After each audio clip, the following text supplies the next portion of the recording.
Welcome back, y'all, to Tennessee Tuesdays, Episode episode number 7. Siete. I had to think about that for a minute. Siete, Matt's if favorite number. you keep track in Spanish. So this is kind of like a fun one, just off the cuff. It's been getting hot in Tennessee. Really hot. We've had a couple 90-degree days, and it's just... You gotta acclimate again after winter, because you do get Yeah. your winter gets nice and chilly, and then it goes into spring.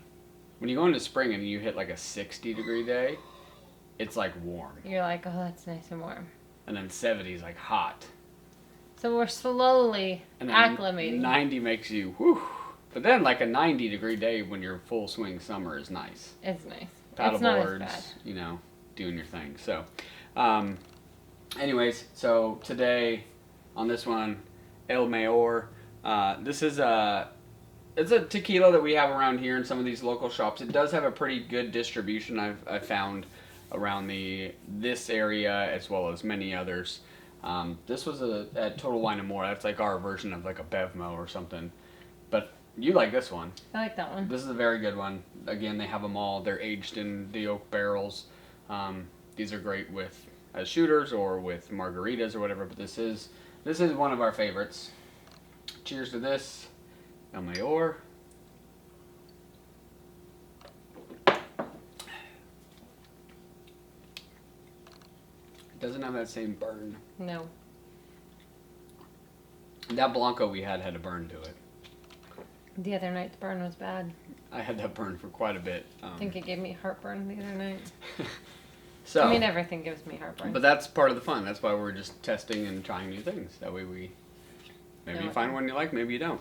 I think the one last week would be great in a margarita or something, but not as a shooter. Be a good mixed drink, yeah.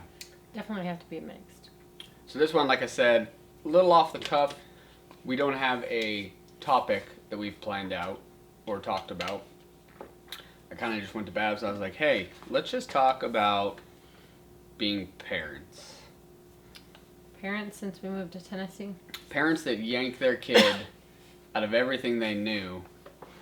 All their friends, relationships, schools, soccer teams, and move them pretty across much the took country. their whole life away from them that they had established in California, I guess. Now, if you follow along our YouTube channel on the vlog, we documented it. Pool party, we're leaving. They're saying goodbye. Taylor's in her room with her friends, they're singing a Taylor Swift song, and they're all crying. Mackenzie's in her room crying. And, our friends are saying goodbye and stuff, and I go out to the truck and the trailer to put some more stuff in there because we were leaving the next day. And I'm just like, wow, this is crazy because this is all, not to say it's not on Babs' shoulders too, but I feel like I was the one that kind of put the foot down and was like, hey, let's move. Let's just go. And I was like, okay. I do put a lot of trust in Matt's decisions.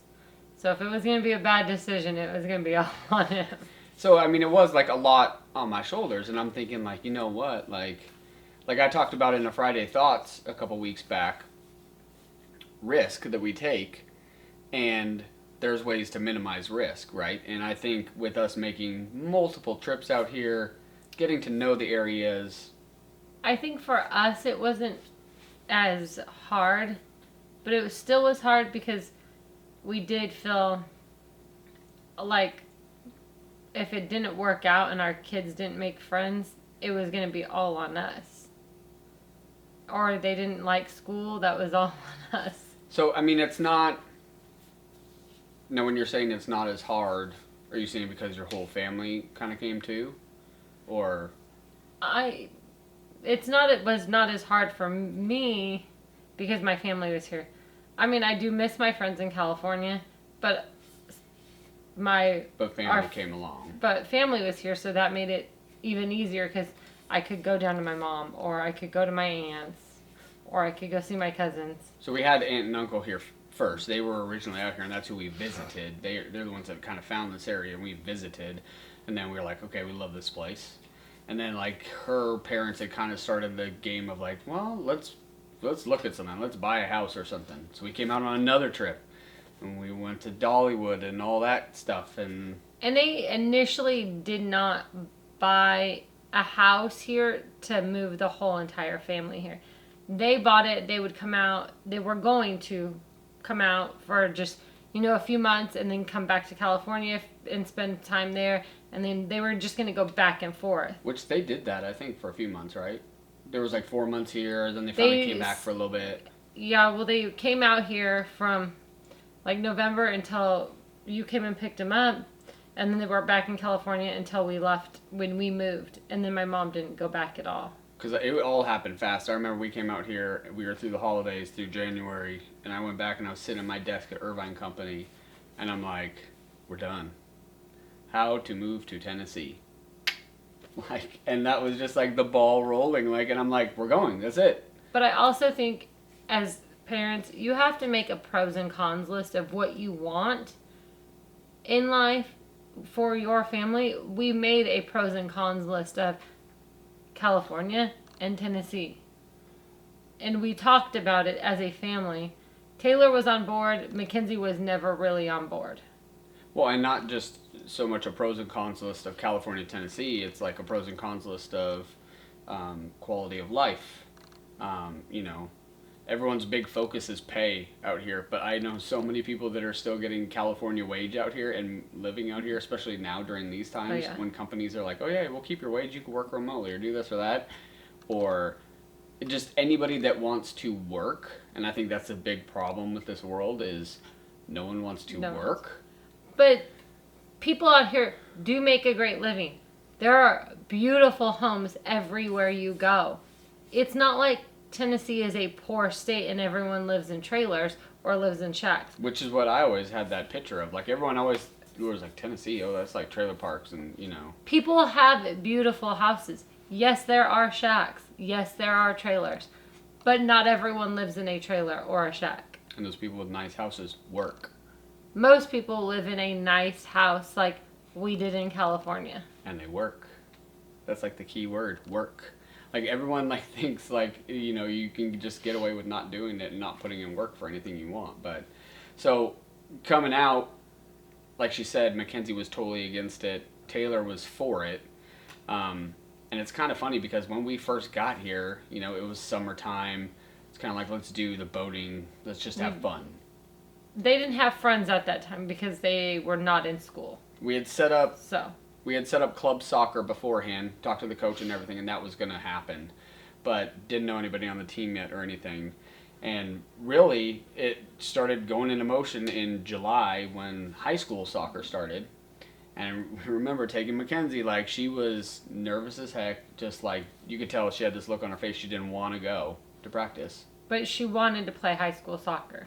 She gets out of the car, and the girls come running up to her. Oh my gosh, you're the California kid. You're Mackenzie. You're the Everyone knew about her. Everyone was so welcoming, arms wide open. They just wanted to And she came home, and it was just beaming glory, oh my gosh, this is fun. I like it, and I think that helped her having a sport program. Sports definitely helped. So any type of sport or club is definitely going to help the child.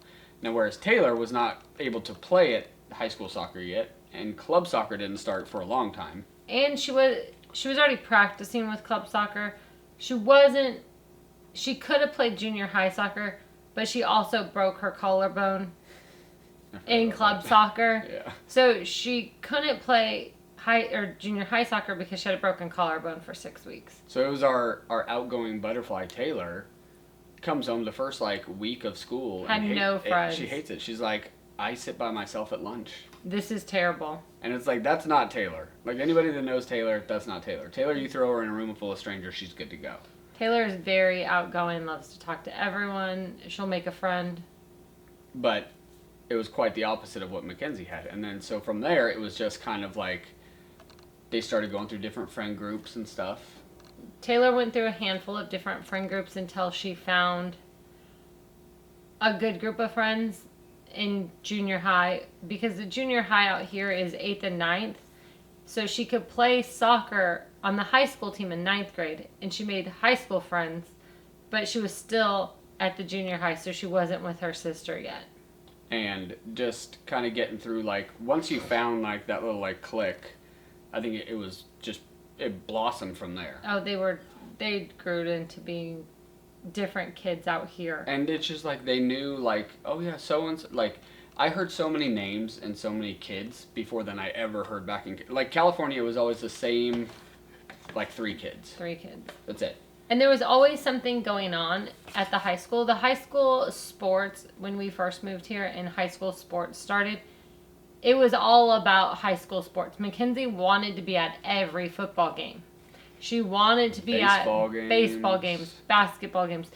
Mackenzie wanted to go to all the sporting events because the school, everyone goes to them. All the kids go to them. It's just a big thing out here. And that was a major pro on our list, was the social life, like improving our kids' social life, you know. And the main worry we have here is the back roads, you know, coming home after dark. But is she gonna hit a deer? But I don't hesitate one bit letting my kid go out and have fun and come home.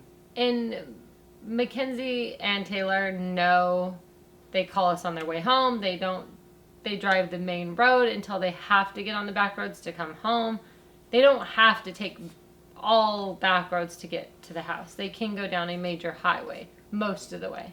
And even like taking a step back from the kids, just us, like we have more friendships back here than we had ever had in California.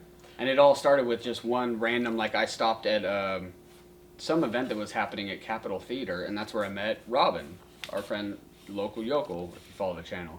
Like I met her and just offered to video this thing for Girls Inc.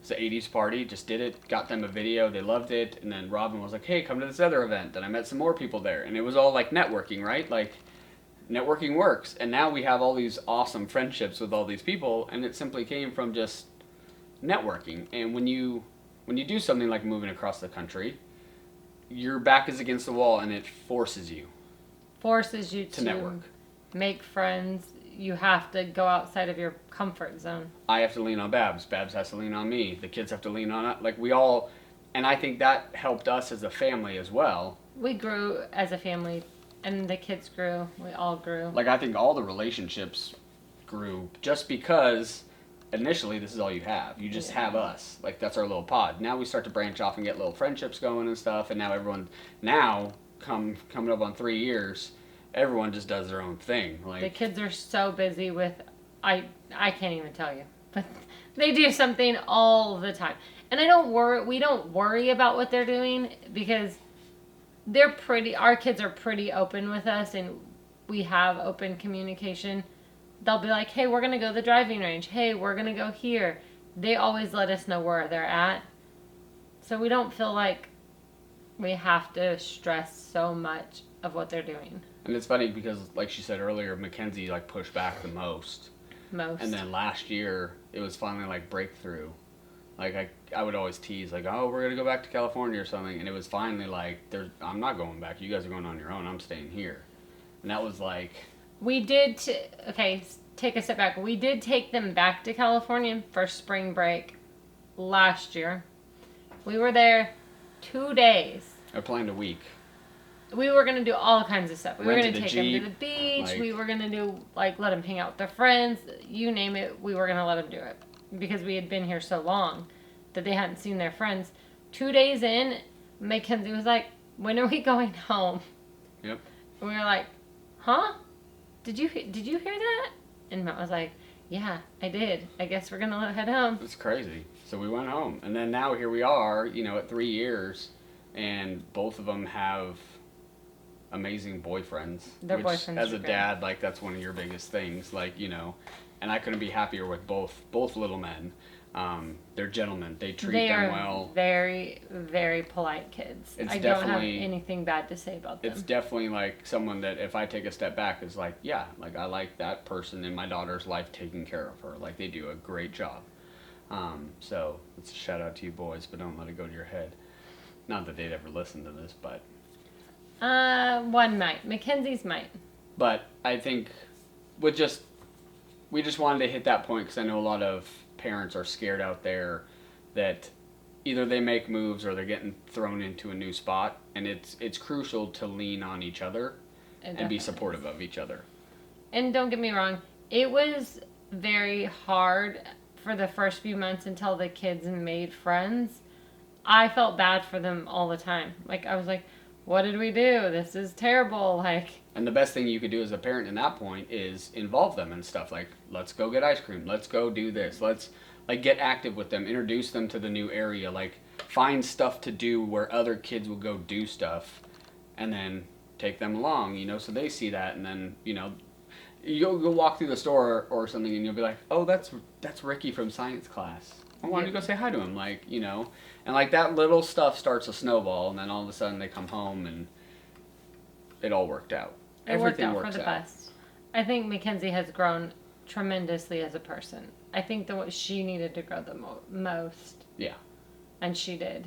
Just from the educational standpoint, like her grades and everything, like having this ability to come out here And have smaller setting, classes. people paying attention to her, she needed that from a teacher. That was what she needed to grow in school. Yep. Was the smaller setting, and she thrived on the smaller school setting, the smaller classrooms. Teachers have more time to pay attention to the kids. It was great. Yep. So we just wanted to touch base on the parenting side of things because we do get asked that a lot, you know, and it's hard. It's hard. It's scary. You're not going to know everything. You're not going to know anyone. Try your best. There is no right or wrong way to parent. I mean, we're not perfect parents by no means. Nope. But we've done all right, I think. I think we've done a decent job, and that's all any parent could ever want, you know. So if y'all have any questions, be sure to hit us up, drop us a message, give us a like, give us a follow, give us a share, give us a review if you haven't yet. That helps us in the podcast ratings. You can find Tennessee Tuesdays on Instagram, Facebook, Twitter, TennesseeTuesdays.com, all that good stuff. Have a wonderful week, guys. That's it from East Tennessee, y'all.